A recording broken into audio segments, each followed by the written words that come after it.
Паш, ну, комментарий по матчу надо сначала.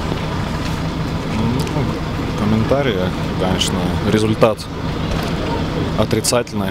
Тут особо нечего комментировать. Хотели победить сегодня, одержать наконец-то первую домашнюю победу. Но не получилось, хотя и моменты были, и остро играли, и могли все-таки выиграть даже в меньшинстве. Поэтому все расстроены. И, не знаю, но мы будем дальше работать и постараемся, конечно, в следующем матче одержать победу. 0-2 команда не сдалась. В себя верили до конца? Ну, нет, конечно, не сдалась. Если команда при счете 0-2 сдается, я думаю, тут все взрослые люди, у всех есть характер. Наоборот, сплотились и друг за друга играли. И, я думаю, показали достойный футбол. Сегодня свистков было очень много, борьбы вообще не было как-то? Ну, или судья не давал бороться?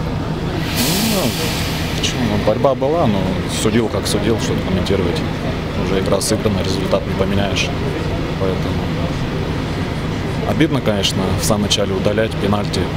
Но я еще раз говорю, что имели моменты, даже в меньшинстве надо было реализовывать.